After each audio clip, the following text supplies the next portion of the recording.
E aí, Michele?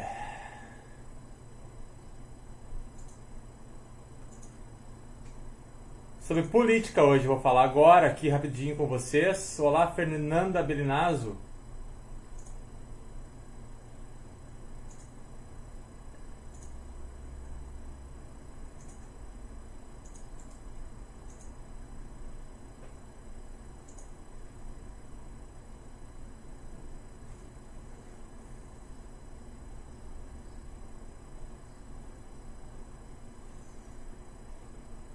Deixa eu mandar aqui para os grupos que me pediram para falar sobre. E a gente já conversa.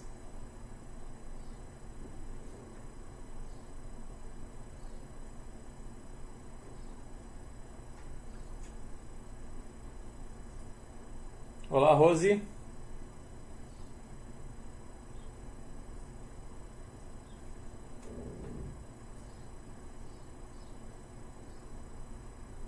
Gente, eu vou falar sobre o que acabou de acontecer há uma meia hora atrás. O juiz responsável pela execução da sentença do ex-presidente presidiário Lula da Silva, ele expediu um alvará de soltura do Lula. Então o Lula está prestes a deixar a carceragem, a deixar a cadeia. E isso para uma sexta-feira é algo muito sério, algo que realmente diz respeito ao futuro do Brasil. Eu não posso, como agente político que sou, né, como pessoa que conversa sobre política, eu não posso deixar de me manifestar sobre isso. Então eu tomei a liberdade de fazer uma live. E eu só queria passar para o pessoal aqui que quiser participar. Estou mandando aqui nos grupos que eles comentaram que queriam conversar sobre.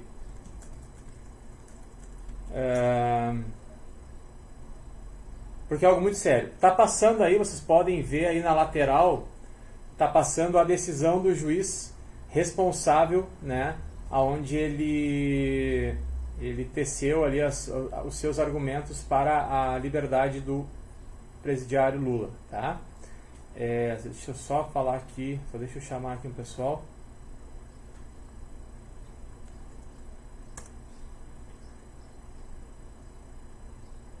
Qualquer coisa vocês podem me perguntar também, tá?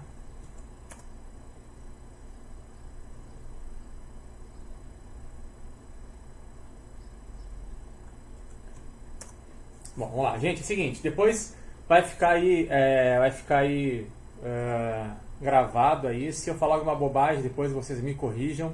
Se eu falar alguma coisa que preste, depois eu espero que vocês levem isso à frente, tá?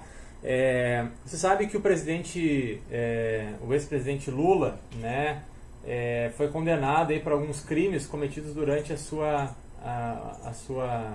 gestão, vamos colocar assim. O que acontece? O STF já legislou algo que não é para o STF fazer em duas ocasiões. A primeira em 2009 sobre esse assunto e a segunda... E agora eu vi que meu microfone estava longe. Agora acho que vocês vão até me ouvir melhor, né? E a segunda vez é em 2016 sobre a prisão em segunda instância, sobre a possibilidade de cumprimento preso da sentença, mesmo em grau de recurso, ainda não transitado de julgado. O que isso acontece? O voto decisivo em 2016 foi do ministro Gilmar Mendes, que decidiu, que mudou aquilo que está sendo determinado a ser realizado, que seria a impossibilidade de prisão em segunda instância, salvo trânsito em julgado. O que acontece? Uma coisa deixar bem clara para vocês desde o início. A Constituição Federal do Brasil, tá, de 1988, diz que o poder emana do povo, que o povo é soberano também. A Constituição diz isso. Isso significa o quê? Que talvez os ministros ouviram em 2016 a vontade do povo. E por isso passaram a permitir a prisão em segunda instância, mesmo não havendo trânsito em julgado ainda da decisão final da sentença condenatória. O que acontece? O STF, ele não está lá, e eu vou até colocar uma coisa para vocês, qual é a função do STF, tá? Porque às vezes a gente esquece para que serve o STF, a gente acha que não serve para nada. E na verdade não serve para quase nada, me desculpa, eu sou advogado, tá? E assim, o que é? Entre as principais atribuições do STF, tá? Julgar a ação direta de inconstitucionalidade de lei ou ato normativo federal ou estadual, a ação declaratória de constitucionalidade de lei ou ato normativo, a arguição de descumprimento de preceito fundamental decorrente da própria Constituição e extradição. E assim vai. O STF não serve... Abraço, Camila, tudo bom? E aí, como é que tá? Quanto tempo, né, Dê? Não fui mais a Capão. Fui hoje, mas fui e voltei. O que acontece com esse regramento do STF? Ele não está lá para fazer lei, ele está lá para a lei ser cumprida. A Constituição Federal diz realmente que a pessoa não poderá ser presa salvo trânsito em julgado. Artigo 5º, se não me engano, parágrafo 37 da Constituição Federal. Vai dizer isso, tá? O que acontece? O STF não está lá para julgar o mérito da questão. Isso é muito importante. O mérito da questão ele já foi decidido em primeiro e segundo grau. Tá, ok? O mérito, a pessoa cometeu ou não cometeu o crime, da forma que foi o crime, o intercrimes, ele foi já discutido no mérito e não cabe julgamento de mérito no STF. Quer dizer o quê? A pessoa condenada porque cumpriu uma pena, cometeu um crime. Ok, isso não tem mais discussão. Agora vamos para se o artigo, ou se a lei, ou se a forma que foi aplicada ao preso ou ao condenado está correta. Gente, isso não diz respeito ao mérito, diz respeito realmente à aplicação. Para vocês entenderem, o fato das pessoas ainda estarem respondendo a processo em terceiro grau, no caso, no STF, não impede a prisão, porque ali vai dizer que não cabe julgamento de mérito. A pessoa, teoricamente, vai ser presa. Pela lei, só deve ser presa após o trânsito julgado. A nossa Constituição Federal é de 1988 e ela merece ser revista durante muito tempo, nós temos falado sobre isso. O STF, e agora eu quero que vocês me entendam, ele legislou em 2016 permitindo algo que a lei proíbe, prisão em segunda instância, tá ok? Isso deveria ser proibido, mas o STF votou favorável com o voto interesseiro, vamos colocar assim, do Gilmar Mendes, que por razões que a gente muitas vezes desconhece, alterou o seu entendimento e hoje vota favoravelmente. Claro que nós sabemos da amizade do Gilmar Mendes com vários condenados, ou com várias pessoas que estão sofrendo perseguição, como eles dizem, né, pela Lava Jato. A Lava Jato só é o que é graças a essa possibilidade de prisão sem trânsito em julgado. Tá, ok? O que aconteceu no caso do Lula? Eles alteraram, eles retornaram ao status quo ante, aquilo que acontecia antes da impossibilidade de prisão até trânsito julgado final. Gente, é a lei, tá? A lei tem que ser cumprida. Infelizmente, a lei é para todos. E assim, cabe... eu não sou um advogado do Lula, tá? Não quero ser, não seria, mas o advogado Lula fez o seu trabalho. O que acontece é que a lei permite que isso aconteça. O pior é ver que um despacho, um pedido do presidiário Lula, independente de quem seja o seu advogado, foi analisado anteriormente de uma forma super rápida. E isso sim é algo que nos incomoda, que me incomoda, porque diz respeito à minha liberdade. Sabemos de um caso de uma pessoa que morreu esperando uma decisão do STF, enquanto o presidiário Lula tem a sua decisão votada ou analisada em poucas horas. Tá bom, gente? Então isso é o errado. Isso é muito errado. Vamos falar sobre a PEC ou as PECs. São 3 PECs que estão correndo hoje na Câmara de Deputados Federal, tá? E no Senado, para que seja alterado esse dispositivo de lei que diz respeito que a pessoa só pode iniciar o seu cumprimento de pena após transitar de julgado. Essa PEC, ela vai falar sobre, e se ela for aprovada, estão dizendo agora que o Partido Novo e outros partidos, eles vão trancar a pauta até que isso seja votado. Isso só vai ter valor para os réus a partir de agora. Nenhuma decisão judicial ela pode retroagir quando prejudicial ao réu, só quando benéfica ao réu. Então a lei que for alterada, ou a nova lei, se prejudicial ao réu, não será, no caso, como é o caso de que prejudica o réu, porque terá que ser preso para esperar o trânsito julgado ou algo assim, o Lula não vai voltar para a cadeia por causa de uma PEC. O erro total do STF foi, primeiro, ter dado essa possibilidade para a prisão em segunda instância, tá? A prisão mesmo não transitado julgado, e agora volta atrás para que eles mesmos, vendo que a água está batendo no seu traseiro, diz assim, vamos fazer o seguinte, vamos proibir essa prisão antes que a gente tenha que estar lá dentro. Então isso nós temos que nos levantar contra. Eu não sei qual é o seu partido, e isso independente de ideologia partidária, eu quero falar algo que é muito sério, diz respeito à nossa liberdade, não liberdade no sentido judicial, mas no sentido de ir e vir. Quem serão, nós temos número de 4 mil, 80 mil, caberá, e isso assim, ainda bem que não aceitaram a proposta do decano Celso de Mello, aquele que não quer ser chamado de você por uma advogada, aquele que não quer ser atendido pelo cerimonial, sabe? Esse decano Celso de Mello, ele, pelo seu entendimento, disse no seu voto que todos os presos que estão ainda aguardando o trânsito julgado deveriam ser colocados imediatamente soltos.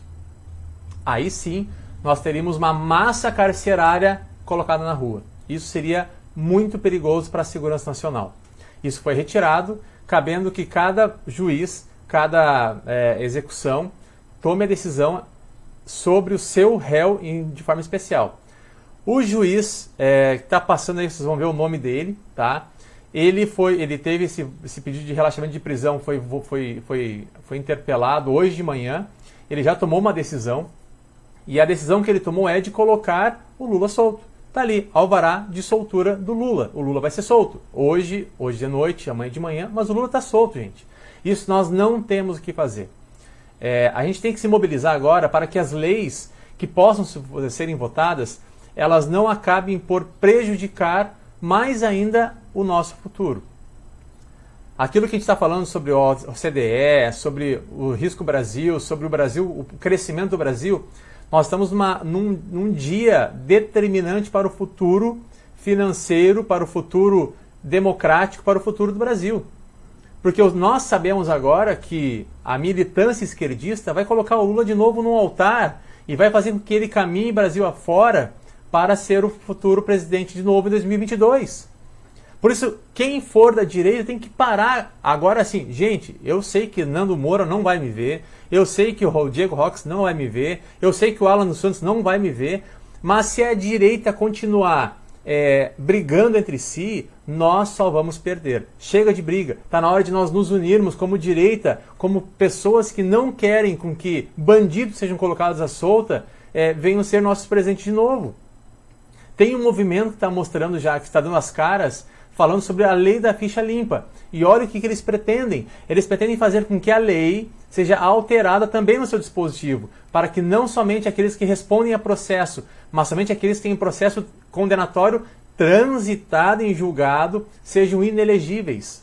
Se isso acontecer, o caso do Lula vai tornar ele elegível, como exemplo. E se isso for votado e aprovado, nós teremos Lula candidato em 2022. Então, assim, gente, está na hora de nós pararmos de brigar entre si e começarmos a olhar, sim, para o futuro do país.